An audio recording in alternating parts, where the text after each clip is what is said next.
Myanmar हुए सैन्य तख्तापलट के विरोध में थाईलैंड में भी जोरदार प्रदर्शन किए गए। सेना ने म्यांमार की चुनी हुई नेता आंग सान सू की को गिरफ्तार कर इमरजेंसी लगाते हुए सत्ता की कमान अपने हाथ में ले ली। लेकिन इस सैनिक तानाशाही के विरोध में थाईलैंड में भी प्रदर्शन शुरू हो गए। बैंकॉक में म्यांमार के दूतावास के बाहर म्यांमार के कुछ प्रवासियों ने प्रदर्शन शुरू कर दिया, जिसके बाद उनकी पुलिस के साथ झड़प शुरू हो गई। दूतावास की तरफ बढ़ रहे प्रदर्शनकारियों से निपटने के लिए वहां पहले ही भारी तादाद में पुलिस तैनात थी, जिसने प्रदर्शनकारियों का रास्ता रोक लिया। लेकिन प्रदर्शनकारियों ने पीछे हटने के बजाय पुलिस पर हमला शुरू कर दिया। गुस्साई भीड़ पुलिस पर बैरिकेड और सड़क के किनारे लगे साइन बोर्ड फेंकती दिखी। हालांकि पुलिस को इनसे कोई फर्क नहीं पड़ा और वो आगे बढ़ती रही, लेकिन प्रदर्शनकारियों ने भी पुलिस पर हमले जारी रखे। इस बीच एक प्रदर्शनकारी तो लोहे की रॉड लेकर पुलिस वालों से भिड़ गया, जबकि कुछ ने कूड़ादान फेंककर पुलिस को रोकने की कोशिश की। हालांकि बाद में पुलिस ने उन सभी को वहां से खदेड़ दिया। मध्य प्रदेश में अवैध शराब बेचने वालों के खिलाफ प्रशासन की ताबड़तोड़ कार्रवाई जारी है, क्योंकि कुछ रोज पहले मुरैना में जहरीली शराब पीने से 20 से ज्यादा लोगों की मौत हो गई थी, जिसके बाद से ही पूरे राज्य में अवैध शराब के कारोबारियों पर प्रशासन ने शिकंजा कसना शुरू कर दिया। और इसी कड़ी में इंदौर में अवैध शराब बेचने वाले कुछ ढाबों पर बुलडोजर चला दिया गया। प्रशासन की इस कार्रवाई की कुछ तस्वीरें भी सामने आई। उनमें एक तस्वीर में प्रशासन की टीम खुदाई करने वाली मशीन से हाईवे के किनारे बने ढाबे को ध्वस्त करती दिखी।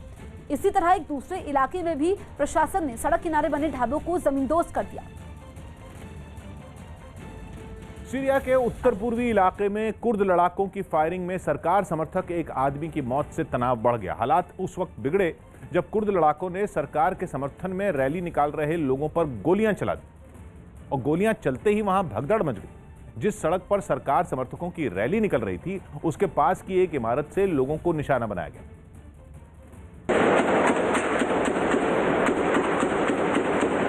प्रदर्शन में जो लोग सबसे आगे चल रहे थे, उन्हें बचने का मौका ही नहीं मिला और कुछ लोग गोलियां लगने के बाद सड़क पर गिर पड़े। सामने की इमारत में छिपे कुर्द लड़ाके लगातार फायरिंग कर रहे थे, लेकिन घायलों को बचाने के लिए उनके साथियों ने भी जान जोखिम में डाल दी।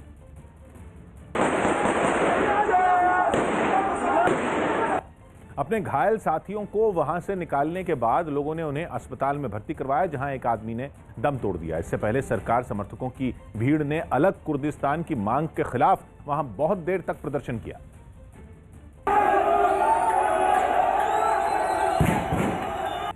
इस गोलीबारी के बाद सीरिया की सरकार ने कुर्द लड़ाकों के खिलाफ अभियान ज्यादा तेज करने के संकेत दिए।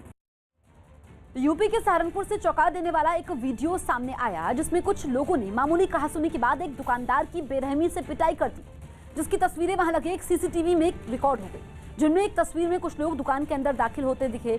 इससे पहले कि दुकानदार कुछ समझ पाता, लोगों ने उसे बुरी तरह से पीटना शुरू किया। कई लोग एक साथ उस पर घूसों की बरसात करने लगे। इस बीच वहां मौजूद एक महिला हमलावरों से भिड़ गई, लेकिन इसके बाद भी उन लोगों ने दुकानदार को पीटना बंद नहीं किया और तो और वो लोग उसे दुकान से बाहर खींच कर ले गए और एक बार फिर उस पर टूट पड़े। थोड़ी देर तक मारपीट करने के बाद सभी लोग वहां से फरार हो गए। देश के कई हिस्सों में 9वीं से 12वीं तक के स्कूल शर्तों के साथ दोबारा खोल दिए गए। कोरोना के खतरे को देखते हुए इन स्कूलों को करीब 10 महीने पहले बंद कर दिया गया था, लेकिन जब हालात पहले से कुछ बेहतर हुए तो देश के कई स्कूलों में रौनक लौट आई। जम्मू के एक स्कूल से जो तस्वीरें सामने आई, उनमें एक तस्वीर में स्कूल के गेट पर छात्र सोशल डिस्टेंसिंग का पालन करते हुए लाइन में खड़े नजर आए। अंदर दाखिल होने से पहले उनके हाथ सैनिटाइज कराए गए, उनका तापमान जांचा गया। कोरोना से बचने के लिए स्कूल पहुंचे छात्र मुंह पर मास्क लगाए रहे। वहां के एक दूसरे स्कूल में भी पढ़ाई के साथ साथ कोरोना से बचाने के पूरे इंतजाम किए गए। यही नहीं, उस स्कूल में तो लंबे समय बाद पहुंचे छात्रों का ताली बजाकर स्वागत भी किया गया।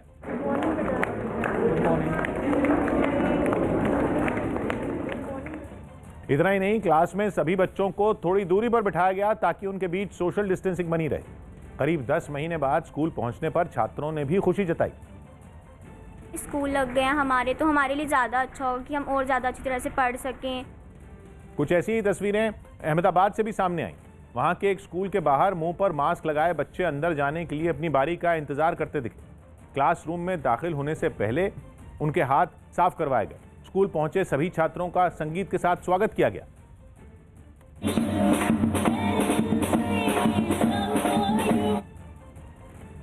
फिर वहीं पुणे में 10 महीने बाद 5वीं से 8वीं तक के स्कूल भी कोरोना नियमों के तहत दोबारा खुल गए।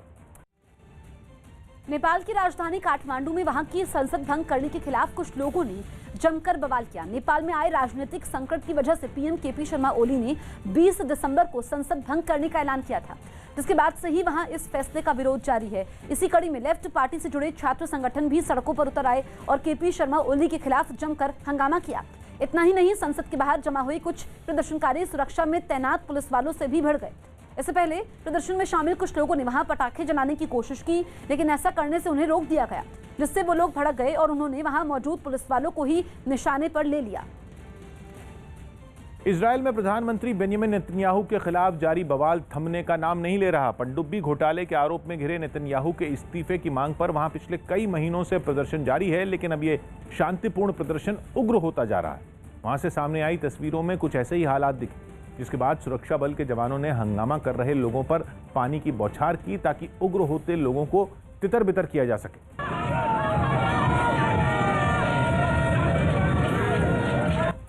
इससे पहले सुरक्षा बल और प्रदर्शनकारियों के बीच जमकर धक्का मुक्की हुई, क्योंकि पनडुब्बी घोटाले के आरोप में फंसे नेतन्याहू को घेरने के लिए कुछ लोग नकली पनडुब्बियां लेकर प्रदर्शन में शामिल हुए और उन्हें हाथों में उठाकर नेतन्याहू के आवास की तरफ बढ़ने लगे, लेकिन सुरक्षा में तैनात जवानों ने उन्हें बैरिकेड लगाकर रोक दिया।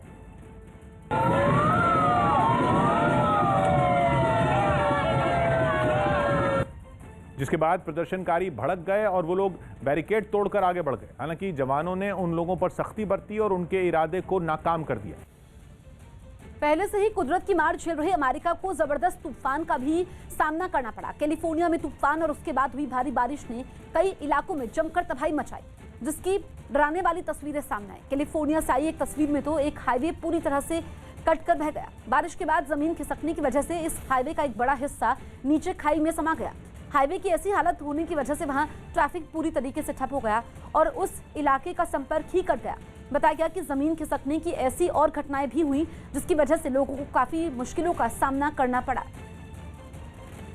एमपी के इंदौर से चौंका देने वाली तस्वीरें सामने आईं, जहां एक टोल प्लाजा पर कुछ दबंगों ने जमकर उत्पात मचाया और वहां के कर्मचारियों को खूब पीटा। उनके बीच किस बात पर विवाद हुआ ये तो पता नहीं चला, लेकिन जो वीडियो सामने आया उसमें एक आदमी टोल कर्मचारी को पकड़कर पीटता नजर आया। अपने साथी को पिटता देख कुछ और कर्मचारी उसे बचाने दौड़ पड़े, लेकिन इसी बीच उस आदमी के कई साथी भी वहां आ गए और फिर उन सबके बीच जंग शुरू हो गई। वो सभी ऐसे लड़ रहे थे जैसे कि एक दूसरे के खून के प्यासे। इस मारपीट में कई लोग घायल भी हो गए। हमारे स्टाफ को मार पिटाई की, जख्मी किया, 3-4 लोग घायल हैं। वहीं टोल प्लाजा पर हुए इस हंगामे की वजह से वहां अफरा तफरी जैसे हालात बन गए और काफी देर तक कई गाड़ियां फंसी रहीं। बिहार के अररिया में जमीन विवाद के मुद्दे पर एक आदमी की हत्या कर दी गई। बिहार के अररिया में जमीन विवाद के मुद्दे पर एक आदमी की गोली मारकर हत्या कर दी गई। ये वारदात रजिस्ट्री ऑफिस में हुई, जहां हत्या करने के बाद आरोपी अपनी मोटरसाइकिल से फरार हो गया। झारखंड के सिमडेगा में पुलिस ने जाली नोट छापने वाले गिरोह का पर्दाफाश करते हुए 4 लोगों को गिरफ्तार किया।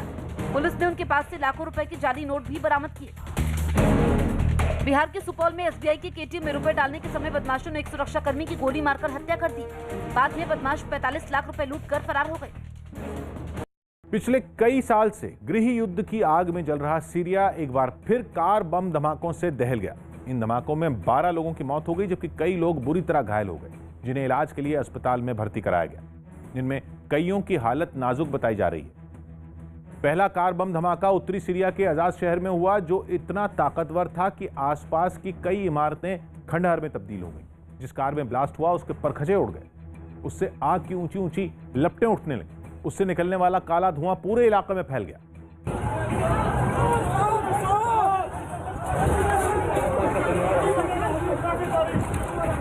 यही नहीं, धमाके की चपेट में आने से आसपास खड़ी कई गाड़ियां और मोटरसाइकिलें तबाह हो गई।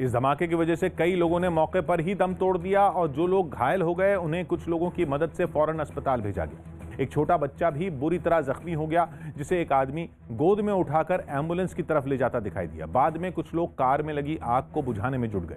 इसी तरह का एक दूसरा कार बम धमाका आजाद शहर से 50 किलोमीटर दूर एक गांव में हुआ। राजस्थान के अजमेर में चुनावी रंजिश में हुई मारपीट का एक वीडियो सोशल मीडिया पर वायरल हो गया, जिसमें वार्ड नंबर 10 में कुछ लोग बीजेपी के एक उम्मीदवार से मारपीट करते नजर आए, जिसका आरोप कांग्रेस के समर्थकों पर लगा। यह घटना तब हुई जब निकाय चुनाव में बीजेपी के उम्मीदवार राजू अपने समर्थकों के साथ जीत का जश्न मना रहे थे। तभी किसी बात पर कांग्रेस समर्थकों से उनकी कहासुनी हुई। थोड़ी ही देर में मामला हाथापाई तक पहुंचा। घटना की जो तस्वीरें सामने आई उनमें एक तस्वीर में कई लोग लाठी लेकर मारपीट पर उतारू दिखे। इस बीच बीजेपी के उम्मीदवार को कुछ लोगों ने धक्का दे दिया जिससे वो गिर पड़े। हालांकि बाद में किसी तरह ये लोगों ने समझा बुझाकर मामला शांत करवा दिया। रूस में विपक्ष के नेता अलेक्सी नवाल्नी की गिरफ्तारी पर लोग इस कदर खफा हैं कि राष्ट्रपति व्लादिमीर पुतिन से बगावत पर उतारू हो गए। नवाल्नी की रिहाई की मांग पर एक बार फिर पूरे रूस से हजारों लोग सड़कों पर उतर आए और फिर पुलिस और उनके बीच ऐसा दंगल हुआ कि 4000 से भी ज्यादा प्रदर्शनकारियों को हवालात में डालना पड़ा। और राजधानी मॉस्को में तो पुलिस निहत्थे प्रदर्शनकारियों पर अपनी ताकत की आजमाइश भी करती हुई नजर आई। उसने शांतिपूर्ण तरीके से प्रदर्शन कर रहे लोगों की धरपकड़ शुरू कर दी। जहां घी सीधी उंगली से नहीं निकला वहां उसने उंगली टेढ़ी भी की। सामने आई एक तस्वीर में पुलिस एक आदमी को टेजर गन से करंट मारती दिखी ताकि वो पस्त हो जाए।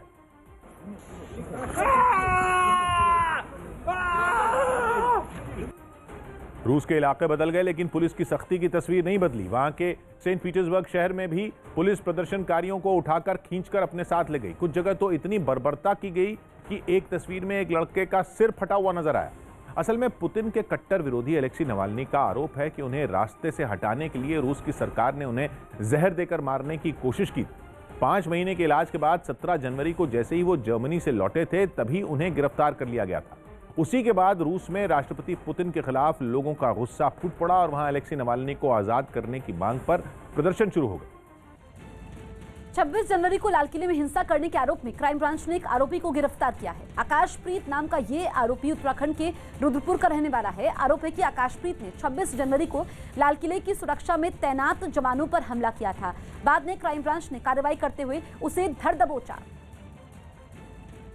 तो उत्तराखंड का है आरोपी, रुद्रपुर का रहने वाला है आकाशप्रीत और उसे गिरफ्तार किया गया है। क्राइम ब्रांच ने उसकी गिरफ्तारी की है और ये अहम गिरफ्तारी हुई है जो सीसीटीवी फुटेज सामने आई थी 26 जनवरी को लाल किले में हुई हिंसा की। उसके बाद आकाशप्रीत की तलाश तेज कर दी गई थी और अब उसे गिरफ्तार कर लिया गया है। आरोप है कि आकाशप्रीत ने 26 जनवरी को लाल किले की सुरक्षा में तैनात जवानों पर हमला किया था।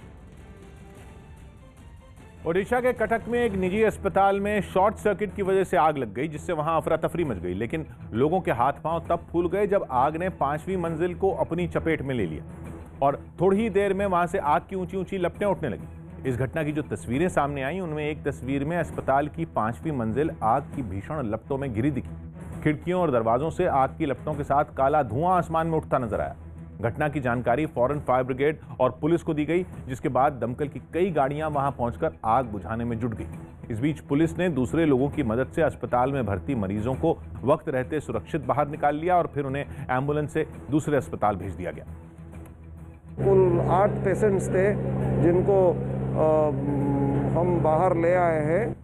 इस दौरान आग अस्पताल के दूसरे हिस्सों में फैल गई जिसे बुझाने में दमकल कर्मियों के पसीने छूट गए। बिगड़ते हालात को देखते हुए वहां एक बड़ी क्रेन बुलाई गई जिसकी मदद से फायर ब्रिगेड के कर्मचारी आग पर पानी की बौछार करने में जुट गए। कुछ घंटों की मशक्कत के बाद आग को बुझा लिया गया लेकिन तब तक लाखों का सामान जलकर राख हो गया। जम्मू कश्मीर के कुपवाड़ा से सेना के साहस की शानदार तस्वीरें सामने आई। वहां सड़क पर जमा बर्फ की वजह से एक कार फिसलकर पहाड़ी नाले में गिर गई।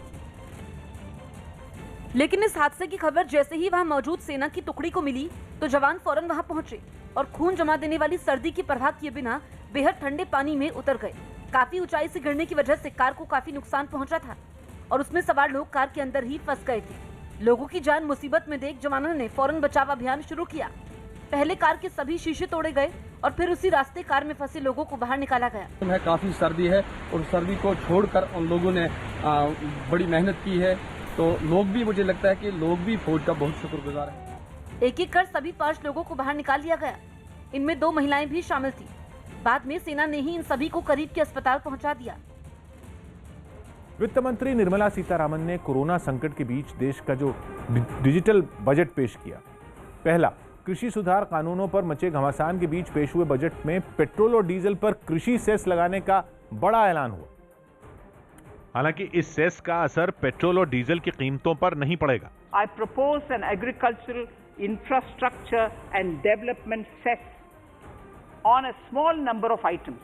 However, while applying this cess, we have taken care not to put additional burden on consumers on most items. पहली बार देश का बजट डिजिटल बनाया गया, जिसकी वजह से वित्त मंत्री ब्रीफकेस की बजाय लाल रंग के कपड़े में सजी एक टैबलेट लेकर संसद के लिए निकली। बजट भाषण के शुरुआती हिस्से में उन्होंने कोरोना संकट से जूझती अर्थव्यवस्था का जिक्र किया और रविंद्रनाथ टैगोर की एक कविता भी पढ़ी। Borrow the words of Rabindranath Tagore. Faith is the bird that feels the light and sings when the dawn is still dark. वित्त मंत्री ने बजट भाषण में बताया कि बीते कारोबारी साल में किसानों से न्यूनतम समर्थन मूल्य पर फसलों की रिकॉर्ड खरीद हुई और फायदा पाने वाले किसानों की गिनती का भी नया रिकॉर्ड बना। हालांकि बजट का कृषि से जुड़ा हिस्सा पढ़े जाने के वक्त विपक्ष नारेबाजी करता रहा। Our government is committed to the welfare of farmers. The MSP regime has undergone a sea change to assure price that is at least 1.5 times the cost of production across all commodities. हालांकि income tax के slab में इस बार कोई बदलाव नहीं हुआ, यानी लोगों को इनकम टैक्स में न तो कोई राहत मिली न ही कोई नया बोझ बढ़ाया गया। लेकिन कोरोना संकट से जूझ रही अर्थव्यवस्था को पटरी पर लाने के लिए तकरीबन सभी अहम उद्योगों की मदद के प्रावधान बजट में किए गए। इसीलिए शेयर बाजार में भी बजट पेश होने के बाद रिकॉर्ड तेजी दर्ज की गई। प्रधानमंत्री ने भरोसा जताया कि बजट से उद्योगों को ही फायदा नहीं होगा बल्कि किसानों की भी मदद होगी। किसानों की आय बढ़ाने के लिए इस बजट में बहुत जोर दिया गया है, कई प्रावधान किए गए हैं। एग्रीकल्चर सेक्टर में किसानों को और आसानी से और ज्यादा ऋण मिल सकेगा। लेकिन कांग्रेस ने दावा कर दिया कि किसानों को उनकी फसल का सही दाम नहीं मिल रहा। हालांकि कपिल सिब्बल ने यह भी स्वीकार किया कि किसानों की ये हालत उनकी सरकार के वक्त भी ऐसी ही थी। किसान को मालूम है कि आज के दिन भी उसको जितना दाम मिलना चाहिए वो नहीं मिल रहा। आज की बात नहीं है, पिछले 60 साल से नहीं मिल रहा। बजट में हेल्थ केयर पर भी खर्च में बड़ा इजाफा करने का ऐलान किया गया और बड़ा तोहफा 75 साल से ज्यादा उम्र के लोगों को मिला। बजट भाषण के दौरान वित्त मंत्री ने ऐलान किया कि 75 साल से ज्यादा उम्र वाले वो लोग जिनकी आमदनी केवल ब्याज या पेंशन से है, उन्हें अब आयकर रिटर्न नहीं भरनी हो। कोरोना संकट के कारण मौजूदा कारोबारी साल में वित्तीय घाटा देश की कुल जीडीपी का 9.5% तक पहुंचने का अनुमान जताया गया, जबकि अगले साल इसे 7% से नीचे लाने का लक्ष्य रखा गया है। घाटे की भरपाई के लिए सरकार ने कई सरकारी बैंकों और कंपनियों में हिस्सेदारी बेचकर 1,75,000 करोड़ रुपए का जुटाने का लक्ष्य रखा है। वहीं विदेशी निवेश बढ़ाने के लिए इंश्योरेंस सेक्टर में एफडीआई की सीमा को 49% से बढ़ाकर 75% करने का ऐलान किया है। प्रोविडेंट फंड में सालाना 2.5 लाख से ज्यादा रकम जमा होने की सूरत में फंड पर मिलने वाला ब्याज टैक्स के दायरे में आएगा। इसमें एम्प्लॉइज प्रोविडेंट फंड और वॉलंटरी प्रोविडेंट फंड दोनों शामिल होंगे, जबकि कोरोना वायरस की वैक्सीन पर खर्च के लिए 35,000 करोड़ रुपए का प्रावधान किया गया। गुजरात के सूरत से डराने वाला वीडियो सामने आया, जिसमें एक टायर बनाने वाली फैक्ट्री में भीषण आग लग गई। हालांकि आग किस वजह से लगी इसका पता नहीं चल पाया, लेकिन आग इतनी भीषण थी कि चंद मिनटों में पूरी फैक्ट्री धधकने लगी। उसका एक भी ऐसा हिस्सा नजर नहीं आया जहां से आग की खतरनाक लपटें निकलती दिखाई ना दे रही हो। फैक्ट्री के अंदर केमिकल मौजूद होने से आग काफी तेजी से भड़की। आग से निकलने वाले काले धुएं ने भी पूरी फैक्ट्री को चारों तरफ से घेर लिया। हादसे की जानकारी मिलते ही दमकल विभाग के लोग भी घटना वाली जगह पर पहुंचे और आग बुझाने में जुट गए। मुंबई के पास भिवंडी में एक इमारत गिरने से एक आदमी की मौत हो गई, जबकि कई लोग उसके मलबे में दबकर घायल हो गए। बताया गया कि हादसे का शिकार हुई इमारत में एक गोदाम था, जिसके अंदर 10 मजदूर काम कर रहे थे और इमारत गिरने से सभी मजदूर उसके मलबे में दब गए। हादसे की खबर मिलते ही पुलिस के साथ फायर ब्रिगेड के कर्मचारी वहां पहुंच गए। साथ ही घायलों की मदद के लिए एनडीआरएफ की टीम भी हादसे वाली जगह पर पहुंची। फिर मलबे में दबे लोगों को निकालने का काम शुरू किया गया।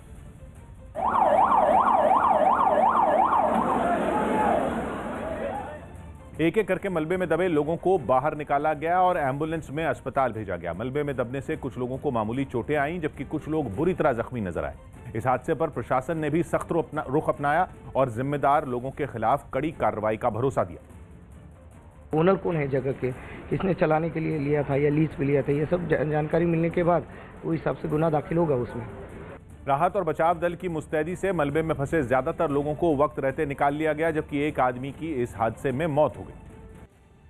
यूपी के बदायूं में लव जिहाद का मामला सामने आया है। परिवार का आरोप है कि आरोपी बहला फुसलाकर और झूठ बोलकर लड़की अपने साथ ले गया। परिवार ने इस मामले में पुलिस पर भी लापरवाही का आरोप लगाया है। परिवार के साथ हिंदू जागरण मंच के लोगों की भी पुलिस से नोकझोंक हुई। हालांकि परिवार की शिकायत के बाद पुलिस ने लड़की को खोज निकाला और आरोपी लड़के को गिरफ्तार कर लिया। एक 17 वर्षीय युवती को पहला फुसलाकर भगा ले जाने के संदर्भ में जो परिजनों द्वारा लिखित तहरीर दी गई थी, उसके आधार पर सेक्शन 363 आईपीसी का मुकदमा दर्ज किया गया था। जो युवती है, जो अपहृता है, उन्हें बरामद कर लिया गया है। उनके सेक्शन 164 सीआरपीसी के अंतर्गत बयान करवाए जा रहे हैं। जो अक्यूज हैं उन्हें भी गिरफ्तार कर लिया गया है। जो भी तथ्य आते हैं इस विवेचना में, उनके आधार पर आगे कार्रवाई की जाएगी। उत्तर कोरिया के शासक किम जोंग उन पर अपनी ही पत्नी को गायब करवाने का शक जताया जा रहा है। न्यूज़ 18 के अरुण जोयाल की रिपोर्ट है कि किम जोंग उन की पत्नी री सोल जू पिछले 1 साल से सार्वजनिक रूप से नजर नहीं आई है। ऐसे में अटकलें ये लगाई जा रही हैं कि किम ने ही उनको गायब करा दिया।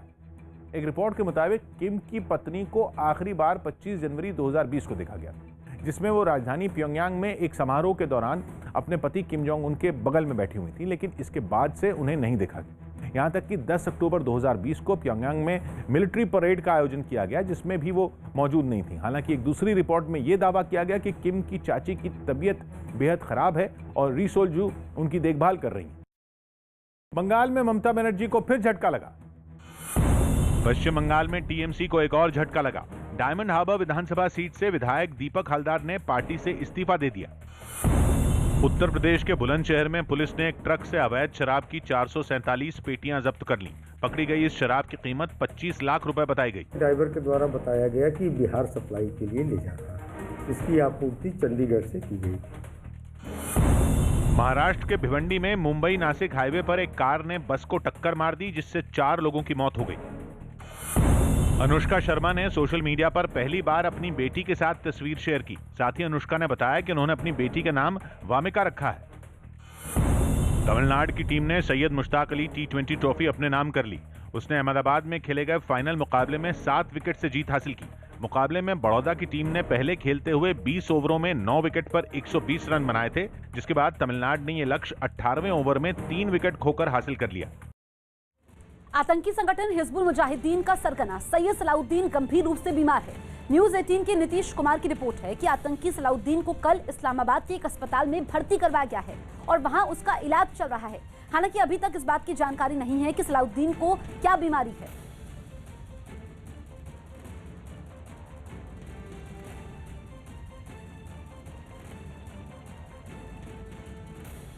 लंबे इंतजार के बाद मुंबई में आम लोगों ने लोकल ट्रेनों में एक बार फिर सफर किया। हालांकि कोरोना काल में राज्य सरकार ने कुछ पाबंदियों के साथ सबको लोकल ट्रेन में यात्रा की इजाजत दी और आम लोगों के सफर के लिए वक्त तय कर दिया। राज्य सरकार से आम लोगों को यात्रा की हरी झंडी मिलते ही लोकल ट्रेनों की रौनक लौट आई, क्योंकि लोगों ने एक जगह से दूसरी जगह जाने के लिए उनमें सफर की शुरुआत कर दी, जिसकी एक झलक शहर के दादर रेलवे स्टेशन पर भी देखने को मिली। सब जॉब भी कर सकते हैं उनकी रोजी रोटी के लिए, तो बहुत अच्छा है। अभी तो सबके लिए अच्छा है। कुछ यात्री लोकल ट्रेनों के आम लोगों के लिए दोबारा पटरी पर दौड़ने से खुश दिखे, तो कुछ ने वक्त तय करने के फैसले पर नाराजगी भी जताई। पब्लिक आके परेशान होता है, ये तो बहुत पब्लिक का बात है ना। कुर्ला रेलवे स्टेशन पर भी कई लोग प्लेटफॉर्म पर अगली लोकल ट्रेन के इंतजार में खड़े दिखे। कई महीनों बाद मुंबई की लाइफलाइन कही जाने वाली लोकल ट्रेन में सफर करने की खुशी उनमें कुछ लोगों से छिपाई नहीं छिपी। छत्तीसगढ़ की धमतरी में वेतन न मिलने पर बीजेपी पार्षदों ने अनोखा प्रदर्शन किया। छत्तीसगढ़ की धमतरी में बीजेपी पार्षदों ने नगर निगम के दफ्तर के बाहर नगाड़ा बजाकर अनोखा प्रदर्शन किया। पार्षदों ने वेतन न मिलने का आरोप लगाकर कांग्रेस सरकार को घेरने की कोशिश की। पटना में उत्पाद विभाग ने सीमेंट के गोदाम में छापेमारी कर 2 करोड़ रुपए की शराब बरामद की। पुलिस ने गोदाम के मालिक को भी गिरफ्तार कर लिया। यूपी के प्रतापगढ़ में एक आदमी की हत्या के बाद उसके घरवालों ने उसके शव को थाने के बाहर रखकर प्रदर्शन किया। पुलिस पर लापरवाही का आरोप लगाते हुए प्रदर्शनकारियों ने कई घंटों तक अपना विरोध जताया। छत्तीसगढ़ के दंतेवाड़ा से सांसें रोक देने वाला एक वीडियो सामने आया, जिसमें ट्रकों की जबरदस्त टक्कर में 2 लोगों की मौत हो गई। बताया गया कि आदिवासी इलाके के ये लोग ट्रक से सीएम भूपेश बघेल के कार्यक्रम में शामिल होने जा रहे थे। तभी उनके ट्रक को पीछे से आए एक दूसरे ट्रक ने जोरदार टक्कर मार दी। टक्कर इतनी भयंकर थी कि पास में खड़ा तीसरा ट्रक भी इसकी चपेट में आ गया और वहां धूल का गुबार छा गया। इस हादसे से पहले सड़क पर 2 ट्रकों में बड़ी संख्या में लोग सवार दिखे, जबकि खतरे से अनजान एक आदमी इन दोनों ट्रकों के बीच घूमता नजर आया। लेकिन तभी एक जोरदार टक्कर हुई और वहां का मंजर बदल गया। थोड़ी देर बाद धूल हटने पर चीखने चिल्लाने की आवाज सुनकर कुछ लोग मदद के लिए दौड़े। बताया गया कि इस हादसे में 2 लोगों की मौत हो गई, जबकि 70 से ज्यादा को गंभीर चोट आई। दिल्ली में इजराइल एम्बेसी के पास हुए धमाके में पुलिस को कई अहम जानकारियां हाथ लगी है। न्यूज 18 के आनंद तिवारी की रिपोर्ट है कि मौके से मिली सीसीटीवी फुटेज से जांच में और तेजी आई है। स्पेशल सेल ने अपनी जांच को इजराइल की एजेंसियों से भी साझा किया है। सीसीटीवी फुटेज के आधार पर करीब 1 दर्जन लोगों से स्पेशल सेल ने पूछताछ की, जिसमें कुछ लोग अब भी हिरासत में हैं। जांच में शामिल क्राइम ब्रांच की टीम को आज कैब से जुड़ा डेटा भी मिल सकता है। पुलिस ने धमाके के दिन दोपहर 3 बजे से शाम 6 बजे तक के बीच एम्बेसी के आसपास से गुजरी कैब की जानकारी मांगी थी। यूरोप के देश बेल्जियम की राजधानी ब्रसल्स में कोरोना वायरस की वजह से लगी पाबंदियों का विरोध करने के लिए बड़ी संख्या में लोग सड़कों पर उतर आए, जिनमें कई प्रदर्शनकारियों को पुलिस ने गिरफ्तार कर लिया। वहां हाल ही में महामारी की रोकथाम के दिशा निर्देशों को मार्च तक बढ़ा दिया गया, जिनकी वजह से लोगों की मौज मस्ती में रुकावट बनी रही, जो कि वहां के लोगों को नागवार गुजरा और उन्होंने प्रदर्शन की इजाजत लिए बिना अपने अपने घरों से निकलकर सड़कों पर जुटना शुरू कर दिया। ऐसे में पुलिस को उन पर कार्रवाई करनी पड़ी, जिसकी कुछ तस्वीरें भी सामने आई। एक तस्वीर में गिरफ्तारी से बचने के लिए एक महिला ने पुलिस वालों के चंगुल से भागने की काफी कोशिश की, लेकिन आखिरकार उसे पुलिस के सामने घुटने टेकने ही पड़े।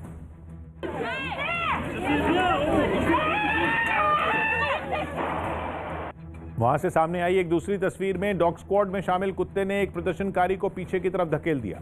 जो लोग नहीं मान रहे थे उन पर सख्ती भी बरतनी पड़ी। एक आदमी के दोनों हाथों और पैरों को पकड़कर कुछ पुलिस वालों ने उसे सड़क पर उल्टा लटा दिया। हंगामे को शांत करने के लिए सिर्फ उसे ही नहीं, उसके साथ मौजूद कई लोगों के हाथों को पीछे की तरफ बांधकर उन्हें एक जगह बैठा दिया गया।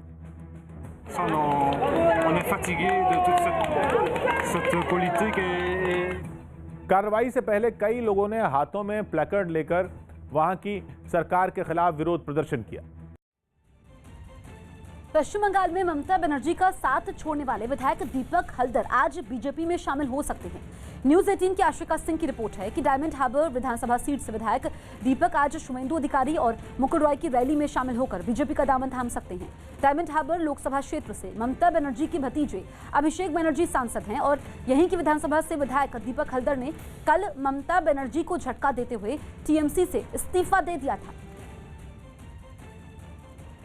दक्षिण अमेरिकी देश पेरू में दूसरी बार लगे लॉकडाउन के खिलाफ लोग एक बार फिर सड़कों पर उतरे और इस बार उनकी पुलिस से भी जमकर झड़प। वहां की राजधानी लीमा में सैकड़ों लोगों ने इकट्ठा होकर शहर के कई इलाकों में मार्च निकाला और सरकार के खिलाफ अपनी नाराजगी जताई। लेकिन उनमें कुछ प्रदर्शनकारी जब एक लोकल टीवी चैनल के ऑफिस में घुसने लगे तो वहां बवाल शुरू हो गया। भीड़ पुलिस से धक्का मुक्की कर अंदर जाने की कोशिश करने लगी, लेकिन पुलिस ने उन्हें पीछे खदेड़ दिया।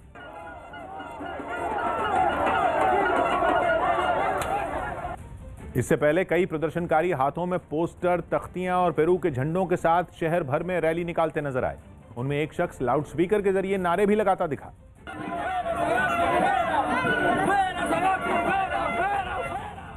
लोगों ने लॉकडाउन की वजह से उन्हें होने वाली मुसीबतें गिनवाते हुए सरकार के इस फैसले पर कड़ा ऐतराज जताया।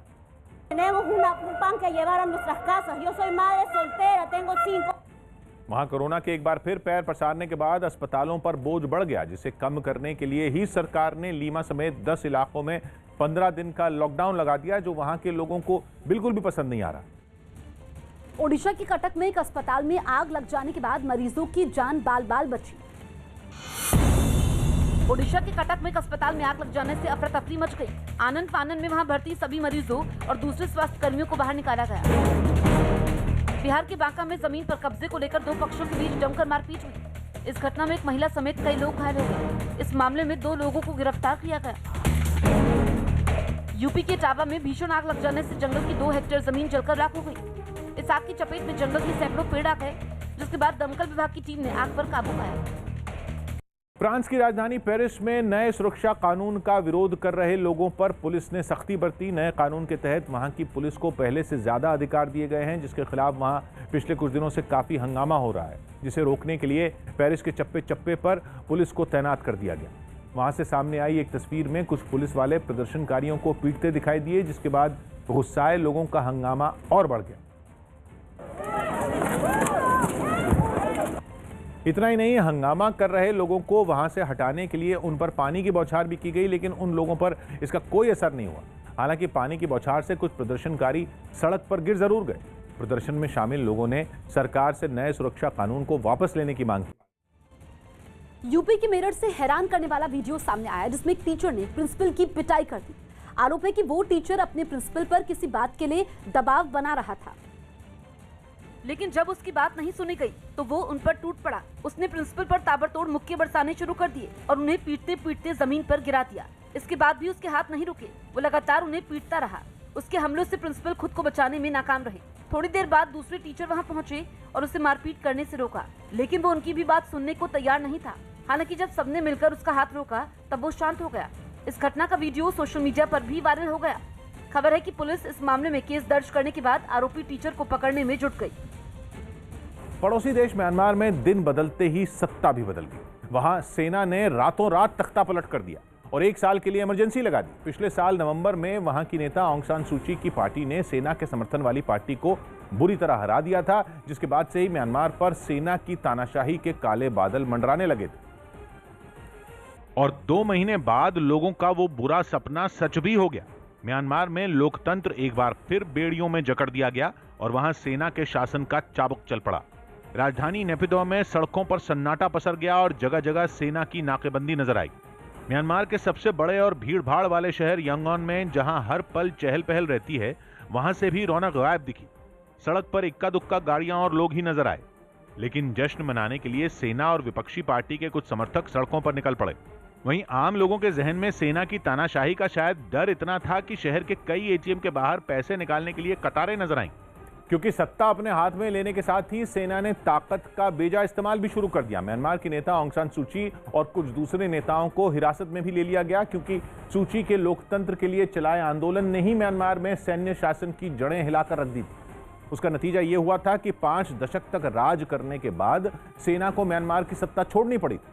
2015 में वहां चुनाव कराए गए थे, जिसके बाद ऑंग सान सू की अगुवाई में म्यांमार में लोकतांत्रिक सरकार बनी। 2 महीने पहले नवंबर में हुए आम चुनाव में भी वहां सेना के समर्थन वाली पार्टी ऑंग सान सू की पार्टी से हार गई थी, लेकिन सेना ने अपनी हार नहीं कबूली और चुनाव में धांधली होने का आरोप लगा दिया। और जब म्यांमार में इस चुनाव के बाद पहली बार संसद का सत्र शुरू होने वाला था, उससे कुछ घंटे ही पहले वहां तख्ता पलट कर दिया गया। अब सेना ने वहां दोबारा चुनाव कराने का ऐलान किया है। झारखंड के जमशेदपुर में एक कांग्रेस नेता के जन्मदिन के मौके पर पार्टी के ही 2 गुट आपस में भिड़ गए। यह हंगामा जिले के एसएसपी समेत बड़े अधिकारियों के आवास के पास हुआ, जहां कड़ी सुरक्षा के बावजूद कांग्रेस के 2 गुटों के बीच भिड़ंत हो गई। इस मारपीट की वजह से वहां काफी देर तक हंगामा हुआ। इससे पहले कांग्रेस नेता अजय सिंह के जन्मदिन के जश्न में कार्यकर्ताओं ने शहर में मोटरसाइकिल रैली निकाली। इस बीच कोरोना नियमों की जमकर अनदेखी की गई।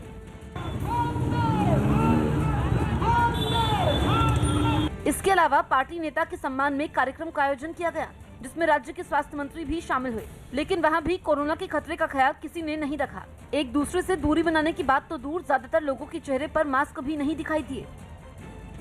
पाकिस्तान के पूर्व प्रधानमंत्री नवाज शरीफ पर आतंकी ओसामा बिन लादेन से आर्थिक मदद लेने का आरोप लगा। News18.com की रिपोर्ट है कि पाकिस्तान की पूर्व राजनयिक और नवाज मंत्रिमंडल का हिस्सा रह चुकी आबिदा हुसैन ने उन पर यह बड़ा आरोप लगाया और एक इंटरव्यू में उनकी पोल खोलते हुए बताया कि आतंकी लादेन पाकिस्तान के पूर्व प्रधानमंत्री नवाज शरीफ को फंडिंग करता था। नवाज शरीफ 3 बार पाकिस्तान के प्रधानमंत्री रह चुके हैं और उन पर पहले भी लादेन से आर्थिक मदद लेने और उन पैसों से कश्मीर में आतंक फैलाने के आरोप लग चुके हैं। यही नहीं, साल 2016 में आई एक किताब में तो ये तक लिखा गया था कि नवाज शरीफ ने लादेन से फंड लेकर बेनजीर भुट्टो की सरकार गिराई थी। लादेन को अमेरिकी सेना ने 2011 में पाकिस्तान में घुसकर मारा था, जबकि पाकिस्तान इस बात से इनकार कर रहा था कि उसने उस खूंखार आतंकवादी को पनाह दी हुई। दिल्ली यूनिवर्सिटी के सभी कॉलेज खोल दिए गए। दिल्ली यूनिवर्सिटी के सभी कॉलेज 100% स्टाफ के साथ खोल दिए गए। हालांकि इस फैसले पर डीयू के शिक्षक संघ ने अपनी आपत्ति जताई। बच्चों का प्रेजेंस बहुत ही कम है और इसके कारण ये है क्योंकि प्लानिंग यूनिवर्सिटीज ने ठीक से नहीं किया है। पश्चिम बंगाल की सीएम ममता बनर्जी ने कूच बिहार में तीस्ता नदी पर बने जोई पुल का उद्घाटन किया। इस मौके पर उन्होंने अपने विरोधियों को भी निशाने पर लिया और आरोप लगाया कि ये दल चुनाव से पहले लोगों को बहका रहे हैं। बोली তোমরা আবার কি করবে, আমরা তো করে দিয়েছি, আমরা তো করছি। मध्य प्रदेश के देवास में 2 गुट आपस में भिड़ गए, जिसमें 3 लोग घायल हो गए। पुलिस का कहना है कि ये लोग सेना की भर्ती के लिए अभ्यास करने यहाँ पहुंचे हुए थे। जो कुछ विवाद हुआ था, लेकिन वो आपस में उन्होंने राजीनामा कर लिया, कोई रिपोर्ट करना नहीं चाहते। खबर है कि बीसीसीआई ने दर्शकों को स्टेडियम में आने की मंजूरी दे दी। हालांकि कोरोना संकट की वजह से स्टेडियम में अब भी 50% दर्शक ही मैच देख पाएंगे। ये नियम इंग्लैंड के साथ 13 फरवरी से होने वाले दूसरे टेस्ट मैच से लागू होगा। दिल्ली के भलसवा डेयरी इलाके में एक आदमी की चाकू से हत्या कर दी गई। मेरे घर में कोई करने वाला, मेरे ये छोटे छोटे बच्चे हैं, अकेला आदमी था मेरा कमाने वाला। यूपी के जौनपुर में समाज